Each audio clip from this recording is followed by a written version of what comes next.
trust the solidity of the world. You trust that the floor beneath your feet will hold you, that the walls define the room, and that the door leads to another place, not a void. You navigate your life with the unconscious arrogance of someone who believes in the laws of physics. But what if those laws are not absolute? What if reality is not a solid construct, but a fragile simulation, a thin layer of code stretched over an infinite, chaotic abyss?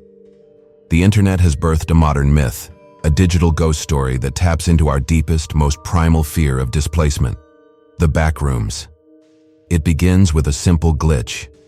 You are walking to work, or you trip in your living room, and for a split second, you no-clip out of reality. You fall through the cracks of the world, and you land not in hell, but in something far worse. You land in an endless yellow labyrinth of old, moist carpet and humming fluorescent lights. There is no exit. There is no time. There is only the smell of stale air and the maddening buzz of electricity. Tonight, on Umbral Fables, we investigate the philosophy of the liminal space. We will explore why an empty office is more terrifying than a dungeon, why the concept of infinity destroys the human mind, and the disturbing theory that the backrooms are not a fiction, but a collective memory of a place we have all visited in our nightmares. We will dissect the levels, the entities, and the sheer crushing weight of isolation. This is the story of what happens when you end up in the place that wasn't meant to be seen. Welcome to the blind spot of the universe. To understand the backrooms, we must trace its origin not to ancient folklore, but to the modern digital subconscious. In May 2019, on the anonymous image board 4chan, a user posted a single unsettling image. A tilted, slightly blurry photo of an empty room with yellow wallpaper and fluorescent lights. The caption described a nightmare scenario. If you're not careful and you no-clip out of reality in the wrong areas, you'll end up in the backrooms, where it's nothing but the stink of old moist carpet, the madness of mono yellow, the endless background noise of fluorescent lights at maximum hum buzz, and approximately 600 million square miles of randomly segmented empty rooms to be trapped in. God save you if you hear something wandering around nearby, because it sure as hell has heard you. This single paragraph ignited a global phenomenon. Why? Because it tapped into a specifically modern anxiety. It wasn't a castle or a forest. It was an office. It was the mundane architecture of our daily lives turned into a prison. The backrooms represents the horror of the non-place, spaces of transition like hallways, lobbies, and waiting rooms that are designed to be passed through, not inhabited. By trapping us in a transition forever, the myth violates our sense of purpose. It suggests that the universe has glitches, unfinished areas where the textures were applied wrong and the logic was forgotten. It is the horror of bad code applied to existence. The core psychological engine of the backrooms is the concept of liminality. In anthropology, a liminal space is a threshold, a place of transition between two states of being. It is the waiting room between life and death, the hallway between childhood and adulthood. These spaces are inherently unsettling because they are defined by what they are not. They are not the destination. They are the gap. When you are in a liminal space, your identity is suspended. You are no longer who you were, but you are not yet who you will become. The backrooms weaponizes this suspension. It traps the victim in a permanent state of transition. The yellow wallpaper, the generic carpet, the buzzing lights, these are the signifiers of a place that has no identity. It is familiar yet deeply wrong, activating the uncanny valley effect not for a face, but for an environment. The brain frantically searches for a pattern, a purpose, or an exit, but finds only repetition. This repetition creates a feedback loop of anxiety. The silence is heavy, pressing against the eardrums. The lack of windows, the lack of day and night cycles, destroys the circadian rhythm and the sense of time. In the backrooms, 5 minutes and 5 years feel exactly the same. This is chronophobia, the fear of time itself becoming a limitless ocean in which you are drowning. The horror is not just that you are lost, it is that you are stuck in a pause button that never unpauses. The lore of the backrooms has expanded into thousands of levels, but the true distilled horror resides in level 0, the lobby. This is the iconic yellow maze. The The horror here is purely psychological and sensory. Consider the sensory deprivation disguised as sensory overload. The color yellow, specifically the sickly, desaturated shade of the wallpaper, is known in color psychology to induce anxiety and irritation over long periods. It is the color of jaundice, of bile, of old bruises. Surrounding the victim with this color creates a visual toxicity. Then there is the sound. The hum buzz of the fluorescent lights is a form of sonic torture. It is a white noise that never ceases, a frequency that scrapes against the nervous system, preventing true rest or silence. It is the sound of electricity leaking, of a machine working without purpose. Finally, there is the smell. Old, moist carpet. This olfactory detail is crucial. It suggests dampness, rot, and stagnant water. It implies that the building is sick, sweating, and slowly decaying around you. Level 0 is a sensory assault designed to erode sanity. There are no monsters here initially. The monster is the architecture. The endless segmentation of the rooms means you can walk for miles and see the same corner 1,000 times. This destroys spatial memory. You cannot map the backrooms because it fundamentally makes no sense. It is non-Euclidean in its boredom. The mind, starved of stimulation and logic, begins to hallucinate, creating threats where there are none, until the isolation itself shatters the psyche. Why do the backrooms exist? The most terrifying theory aligns with the simulation hypothesis, the idea that our universe is a digital construct running on a cosmic computer. In video game development, when a player clips through a wall, they often fall into a void or a developer room, an unfinished area used for testing textures or storing assets. The backrooms are the developer room of reality. They are the trash folder of the universe. This implies that our reality is not divine or natural, but engineered, and poorly so. The backrooms are where the simulation dumps its errors, its deleted files, and its misplaced entities. The victim who no-clips is essentially a glitch that the system has failed to correct. This creates a profound sense of existential nihilism. You are not being punished for your sins. You are not in hell. You are simply a bug in the code. The entities that roam the halls are not demons. They are corrupted data, previous attempts at creating life that were discarded by the architects. This theory strips humanity of any spiritual significance. We are not souls. We are lines of code that can be misplaced. The backrooms are the backstage of creation, and they reveal that the set design is cheap, the lighting is artificial, and there is no director, only an automated system running on an infinite loop. It is the ultimate cosmic horror, the realization that reality behaves like a flawed program, and you have fallen into its recycle bin. While level 0 is defined by its crushing emptiness and the psychological assault of isolation, the deeper layers of the backrooms introduce a more visceral predatory threat: the entities. These are not merely monsters in the traditional cinematic sense. Within the lore of the liminal, they function as the immune system of the labyrinth, or perhaps the corrupted previous inhabitants who have been warped by the impossible physics of the space. The most iconic of these is the Smiler, a creature defined solely by a glowing, too-wide grin that floats in the darkness. This entity taps into a primal evolutionary fear ingrained in the human amygdala, the recognition of a predator's gaze in the absence of a face. The Smiler is pure biological mockery. It mimics the expression of human joy but hollows it out, leaving only the hunger. It does not need a body to terrify. The suggestion of teeth in the dark is enough to paralyze the victim. Then there are the Hounds, disheveled humanoid figures with unkempt hair that scramble on all fours like dogs.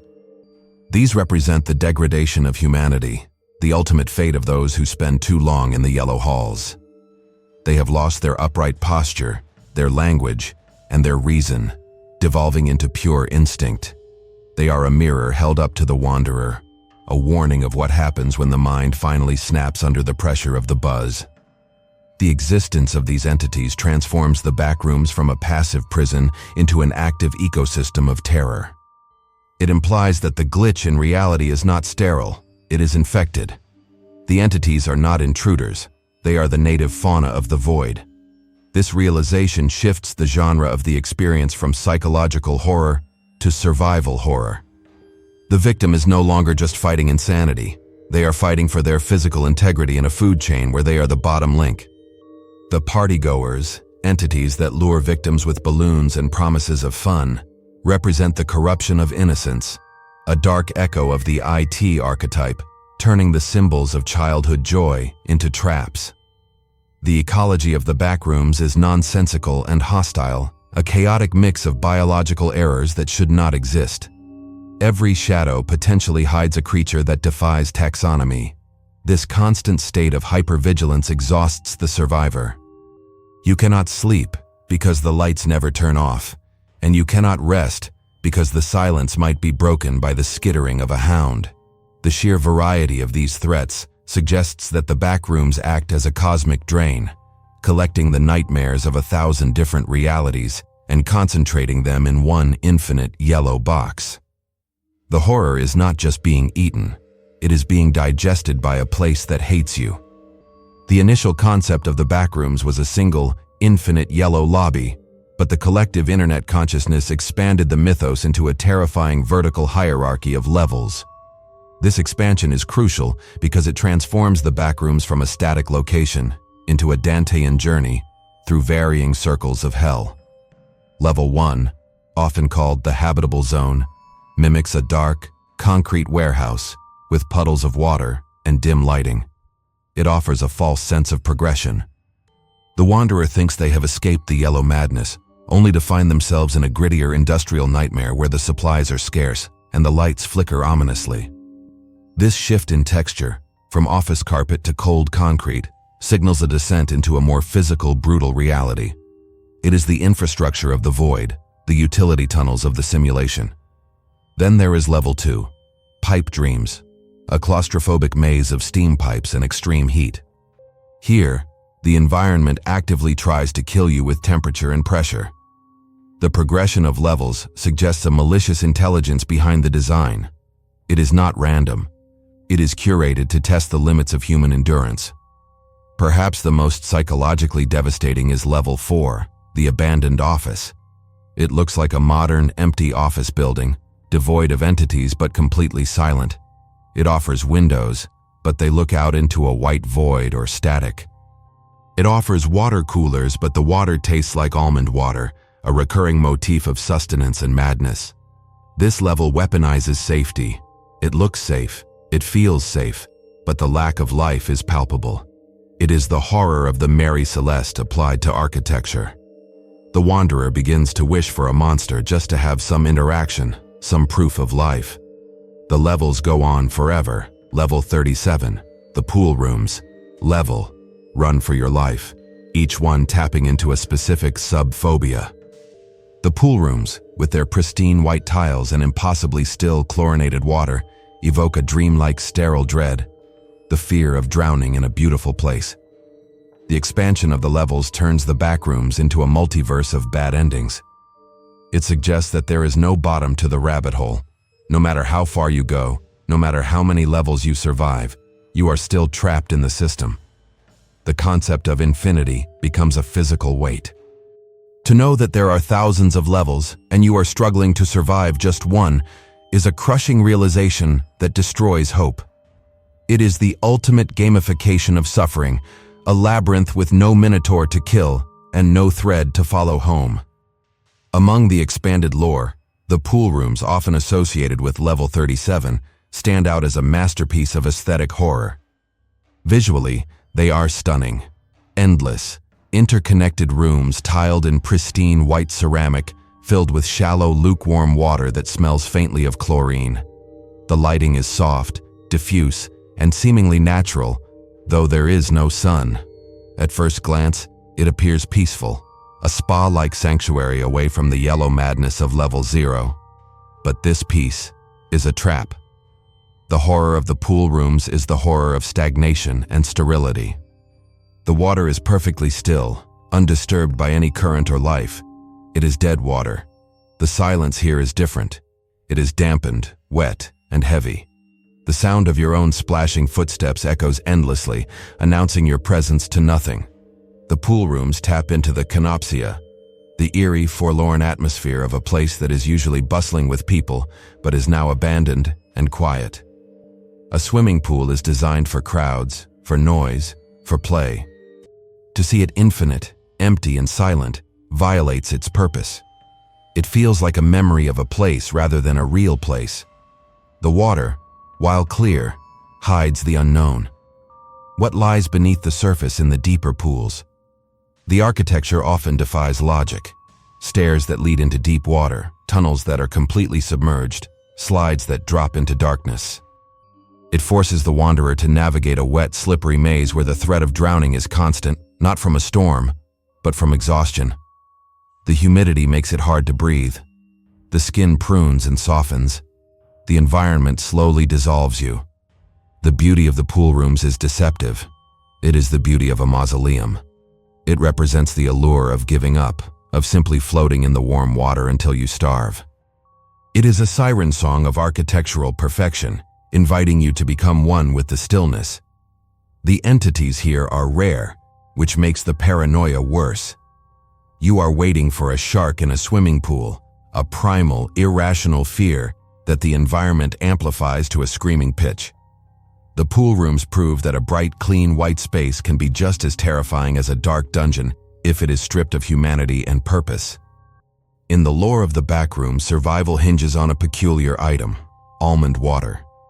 Found in bottles scattered randomly across the levels, this substance is the only safe source of hydration and, crucially, a remedy for the wretched cycle, the process of losing one's sanity and turning into an entity. The choice of almond water is specific and unsettling. Almonds contain cyanide in their raw form. The smell of bitter almonds is the classic literary signifier of poison. By making this the cure, the lore suggests that survival in the Backrooms requires a low-level form of self-poisoning or alteration. You must consume the essence of the labyrinth to survive it. The sweet, cloying taste of the water becomes the flavor of life, but it is an artificial life. This introduces a mechanic of dependency. The wanderer is forced to scavenge, to hunt for this specific fluid, turning their existence into a loop of addiction. Without it, the sanity meter drops. The mind begins to fracture.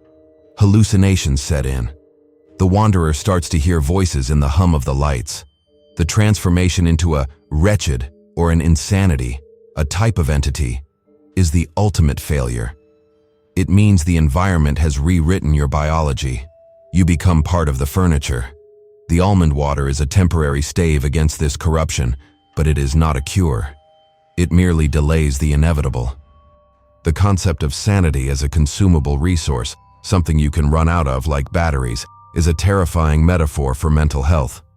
In the Backrooms, staying sane is a job. It requires constant maintenance and resource management. You cannot simply be. You must actively fight to remain human. This commodification of the mind adds a layer of desperate urgency to the exploration. Every sip of almond water is a reminder that you are sick, that the environment is toxic, and that your grip on reality is slipping. It reinforces the idea that the human body is not built for this dimension. We are invasive species here, and the immune system of the Backrooms is trying to break us down, mentally and physically, until we fit the code. The overarching terror of the Backrooms, present in every level from the lobby to the pool rooms, is the weaponization of the familiar. This is not a Gothic castle with gargoyles. It is an office complex. It is a hotel hallway. It is a basement storage room. These are spaces we have all visited. They are the background radiation of modern life. By turning these mundane spaces into a nightmare, the Backrooms invades our real-world comfort zones.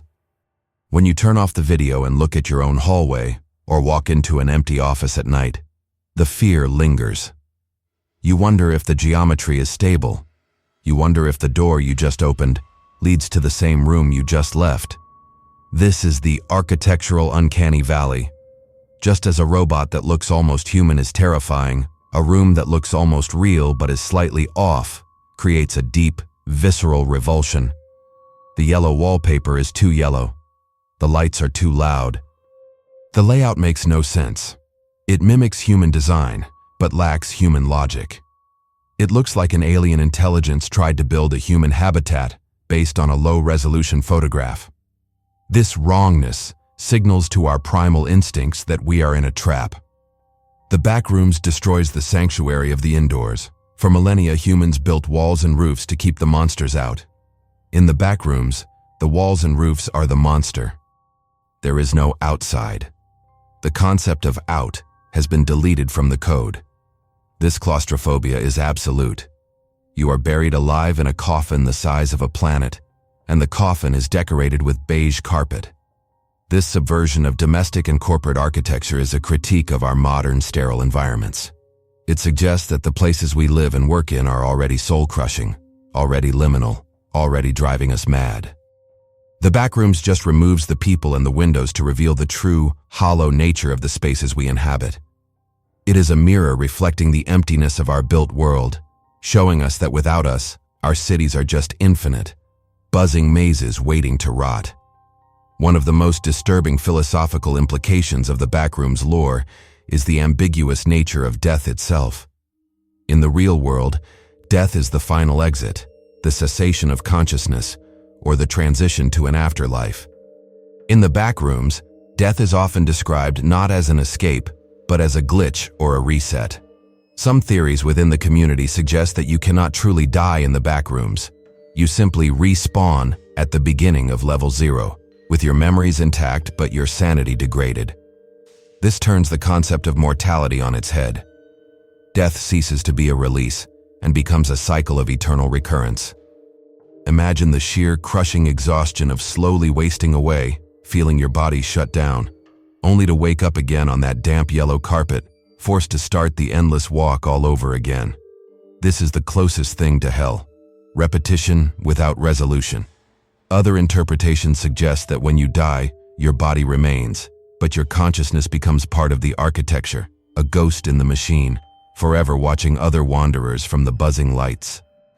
This removal of the release valve of death transforms the Backrooms into a prison of consciousness. It denies the wanderer the ultimate autonomy, the right to end their own suffering. If death only resets the level, then suffering becomes absolute. This connects to the Gnostic idea of a flawed creation where souls are trapped in matter. The Backrooms is a soul trap, a closed system that recycles energy. The entities themselves might be the accumulated psychic debris of millions of failed deaths, consciousnesses that have been warped by eons of inability to pass on. The fun levels, often traps set by entities, mock the concept of joy because joy requires a timeline, a future.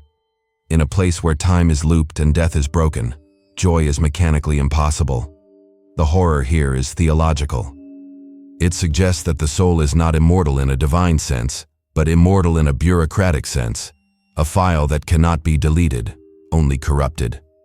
The fear of the Backrooms is the fear of an eternity spent in a waiting room where the doctor never calls your name. As the lore expanded, writers introduced the MEG, Major Explorer Group, a faction of wanderers attempting to map the levels, establish trade routes, and create a semblance of civilization within the void. At first glance, this seems like a hopeful addition, human resilience triumphing over chaos. However, a deeper analysis reveals the MEG as a tragic, almost pathetic construct. It represents humanity's desperate futile need to impose order on chaos. They build bases out of pallets and crates in infinite warehouses. They create databases for a reality that changes its rules daily. They assign ranks and duties in a world where survival is luck. The existence of the MEG is not a triumph. It is a coping mechanism. It is children building a fort out of sofa cushions while the house burns down. The horror of the MEG is the horror of bureaucracy applied to the apocalypse. They have forms, protocols, and radio frequencies, mimicking the structures of the front rooms, reality, to pretend they are still in control. But their bases are constantly overrun. Their agents go insane. Their supplies are finite. The attempt to colonize the Backrooms serves only to highlight how hostile the environment truly is. It shows that even when humans band together, they are insignificant against the geometry of the place. Furthermore, the rise of factions leads to conflict. Humans start fighting humans for resources, almond water, weapons, inside a maze that wants to kill them all. This is a bleak commentary on human nature. Even in the face of an incomprehensible, infinite threat, we revert to tribalism and politics. We recreate the prisons of our own making inside the cosmic prison. The MEG is a symbol of denial. They are trying to live in the backrooms rather than trying to escape it, normalizing the nightmare until the nightmare becomes the only life they know. It is the ultimate institutionalization. Most of the backrooms horror relies on slow burn, the quiet creeping dread of silence and yellow wallpaper. Level, pronounced level run, subverts this entirely, introducing the horror of pure, unadulterated adrenaline. This level is described as a long, claustrophobic hospital hallway bathed in flashing red emergency lights, with a deafening alarm blaring constantly. The only objective is to run. Behind the Wanderer is a horde of entities, every monster they have ever feared, chasing them at full speed. If you stop, you die. If you trip, you die. The level is 10 kilometers long. This is a test of physical endurance that pushes the body beyond its biological limits. The horror here is not subtle. It is immediate and predatory. Level taps into the universal nightmare of being chased. It is the flight response activated to its maximum potential and locked there. The flashing red lights create a strobe effect, disorienting the runner, making the monsters behind them appear as jerky, glitching frames of terror. The hospital setting is crucial. A hospital is a place of healing, but here, it is a place of imminent death. The red light is the universal signifier of danger, of a system failure. By bathing the world in red, the level signals that reality has crashed. The exhaustion is the true enemy. To run for 10 kilometers without stopping, fueled only by terror, destroys the muscles and the lungs. It reduces the human being to a terrified animal. This level serves as a counterpoint to the lobby. Level 0 kills your mind with boredom. Level kills your body with exhaustion. It demonstrates the range of the backroom's cruelty. It can starve you in silence or hunt you in chaos. It proves that the environment is not passive. It is sadistic. It designs specific gauntlets to break every part of the human constitution. Surviving level is not a victory. It is a trauma that leaves the Wanderer permanently shaking, the sound of the alarm forever echoing in their ears. In the lexicon of the lore, our reality, Earth, the place you are sitting right now, is referred to as the front rooms. This terminology is devastating. It implies that our reality is just the lobby, the facade, or the front end of the system, while the backrooms are the back-end code. But for the Wanderer trapped inside, the front rooms become a mythical, almost religious concept. The memory of sunlight, of rain, of the faces of loved ones becomes a source of exquisite torture. This is the horror of nostalgia weaponized. The backrooms occasionally mocks this longing by generating false realities, or levels that look almost like home but are slightly wrong. A childhood street where the houses have no doors, or a replica of your grandmother's kitchen where the food is made of plastic. This ontological homesickness destroys the will to live. The Wanderer begins to question if the front rooms ever existed, or if they were just a dream. The simulation theory suggests that the front rooms might be just as fake as the back rooms, just a better rendered texture pack. This doubt is corrosive. If you escape, will you return to the real world, or just a copy of it? The blue channel theory suggests that if you go deep enough, you realize the front rooms are gone, deleted from the server. The loss of home is the central tragedy. The back room strips you of your context. Without your job, your family, your history, who are you? You are just a meatbag wandering a yellow maze. The concept of the front rooms anchors the horror in loss. It reminds the audience that everything they take for granted, the sun, the air, the logic of a door, is a luxury that can be revoked in a single moment of no-clip. The ultimate horror is not forgetting who you are, but remembering everything you have lost and knowing you can never touch it again. The ultimate fate of those who lose their sanity is not death, but transformation into an entity known as a wretch, or insanity. This is the body horror apex of the lore. The process is described as a biological rewriting triggered by despair and the lack of almond water. The human skin becomes red, inflamed, and pulpy. The hair falls out. The facial features, eyes, nose, mouth, dissolve or migrate, leaving a blank fleshy slate or a distorted maw. The bones rearrange, forcing the victim into a quadrupedal stance. The mind is erased, replaced by a singular, violent hunger. This is the wretched cycle. It implies that the entities you run from were once people like you. You are being hunted by previous victims. This transformation is a metaphor for the loss of humanity through isolation. When we are cut off from society, language, and hope, we devolve. The wretch is the physical manifestation of madness. It is what happens when the human software crashes but the hardware keeps running. The horror is in the intermediate stages, looking at your hands and seeing them change, feeling your thoughts slipping away, knowing that you are becoming a monster. It is a fate worse than death because it is a betrayal of the self. The Backrooms digests you, not by eating your body, but by repurposing it. You become part of the immune system of the maze, destined to hunt the next person who falls through reality. This cyclical horror reinforces the nihilism of the setting. There is no escape, only assimilation. You either die a wanderer or live long enough to become an entity. The biology of the Backrooms is invasive. It does not just surround you, it invades your cells and rewrites your DNA code to match the yellow wallpaper. While the original image was a static nightmare, the mythos was fundamentally transformed and elevated by the visionary work of the digital artist Kane Pixels. His series introduced a terrifying new layer to the lore, the Async Research Institute. This shifts the narrative from a supernatural accident to a scientific hubris.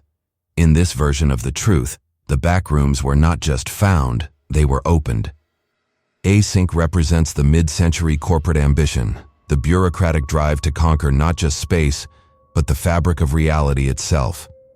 They viewed the Backrooms not as a hell, but as unlimited storage and residential space, a capitalist solution to overpopulation and logistical limits. This is the horror of the mundane applied to the eldritch. We see scientists in hazmat suits treating the infinite yellow void with clipboards and measuring tape, trying to impose human order on a non-Euclidean chaos. The tragedy of the complex, as they call it, is the inevitability of failure. The footage often features the low-proximity magnetic distortion system, a massive machine that tears the veil between worlds. The sound of this machine, a deafening, rhythmic industrial thrum, is the heartbeat of a technological sin. The horror here is the juxtaposition of the banal, office meetings, carpet samples, drywall, with the catastrophic, time dilation, biological fusion, death. It suggests that the apocalypse won't come from a nuclear war, but from a zoning project gone wrong. The found footage aesthetic, grainy VHS tape, shaky camera work, date stamps, adds a layer of terrifying authenticity. It taps into the analog horror subgenre, exploiting our nostalgia for the 1990s and twisting it. The grainy footage feels like a suppressed memory, a piece of evidence that was meant to be destroyed. The Async storyline teaches us that the only thing scarier than a monster is a corporation that views the monster as a liability on a spreadsheet. They opened the door, let the darkness in, and then tried to hold a press conference about it. It is the ultimate critique of human arrogance. We tried to colonize the void, and the void simply swallowed us whole, leaving only a lost VHS tape as a receipt. To truly grapple with the horror of Level 0, we must confront the sheer, crushing weight of the numbers. The original lore states that the Backrooms comprise approximately 600 million square miles of randomly segmented empty rooms. For context, the total surface area of the Earth, including all oceans and land masses, is about 196 million square miles. The Backrooms are 3 times the size of our entire planet. This mathematical fact is the source of the deepest existential dread. Even if there were 1 million other people trapped in the Backrooms with you, the statistical probability of you ever crossing paths with another human being is effectively 0. You could walk for 1,000 lifetimes, traversing continents of yellow carpet, and never see another face. This is the horror of scale. The human mind is not built to comprehend this magnitude of emptiness. We are social animals. We rely on the tribe for survival and sanity. To be placed in an environment that is physically infinite, but socially sterile, is a fate worse than death. It creates a solipsistic nightmare, the feeling that you are the only real thing in existence, and everything else is a hallucination. The architecture enforces this separation. The non-Euclidean geometry means that walking in a straight line might lead you in a circle, or stepping through a door might transport you miles away. Distance is meaningless. Mapping is impossible. The math proves that you are alone. And if you do hear a noise, the math also proves that it cannot be a friend. In a space that large, anything that manages to find you is hunting you. The infinity of the Backrooms is not a space of freedom. It is a cage without bars, where the vastness itself is the lock. It turns the concept of exploration into a punishment. Every step you take is just another integer in an equation that always equals 0. Prolonged exposure to the liminality of the Backrooms does not just damage the mind, it erodes the very concept of the self. In the lore, this is often referred to as the forgetting. Without the external markers of time, day, night, society, relationships, jobs, or location, landmarks, the internal narrative of the wanderer begins to dissolve. You forget your name because no one uses it. You forget your face because there are no mirrors. You forget your past because the yellow wallpaper is the only present. The environment acts as a mimetic hazard, a sensory input that actively deletes neural pathways associated with the front rooms. The wanderer becomes a tabula rasa, a blank slate upon which the Backrooms writes its own code. This is why the facelings, entities that look human but lack facial features, are so terrifying. They represent the end point of this erosion. They are wanderers who have lost their identity completely, becoming smooth, featureless drones of the system. They are what happens when you forget who you are. The psychological defense mechanisms of the brain, dissociation, derealization, kick in to protect the psyche from trauma. But in doing so, they accelerate the detachment from humanity. The survivor starts to identify more with the carpet than with their own flesh. The ultimate horror is not dying. It is looking at your hand and not recognizing it. It is the realization that you were just a construct of your environment, and now that the environment has changed, you no longer exist. The Backrooms strips you down to a biological machine that walks and breathes but no longer dreams. Why has this specific horror story resonated so profoundly with the modern generation, Gen Z and millennials? Why did a picture of an empty office become the defining myth of the 2020s? The answer lies in our sociological reality. The Backrooms is the ultimate symbol of modern alienation.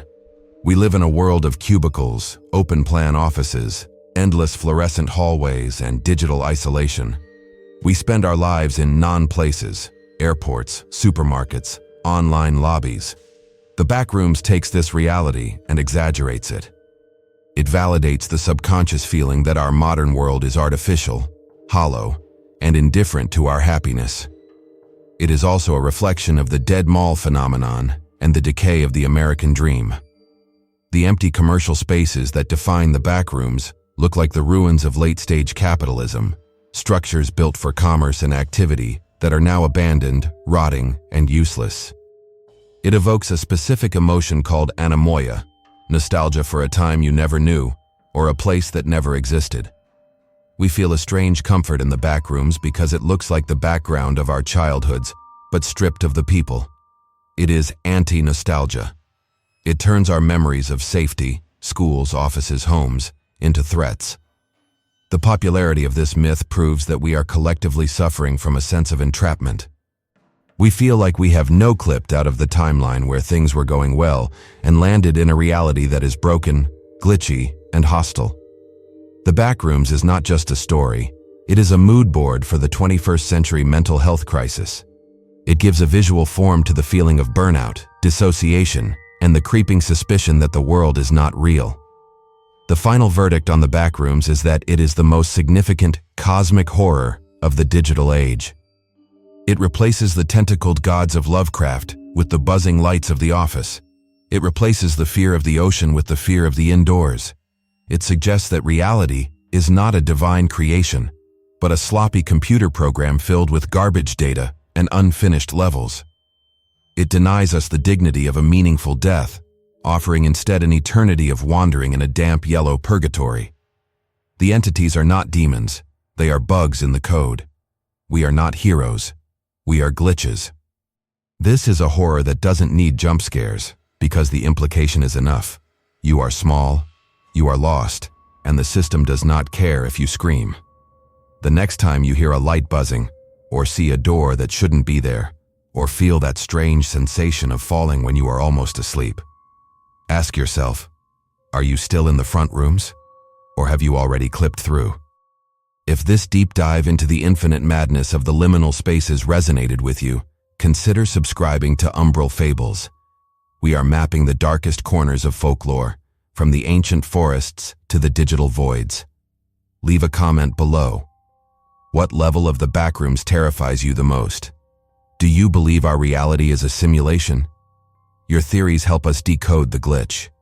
Support the channel to keep the lights on and the shadows away. This is Umbral Fables. We leave you now, not with an exit, but with a warning. Watch your step. The floor is not as solid as you think. The dark journey continues.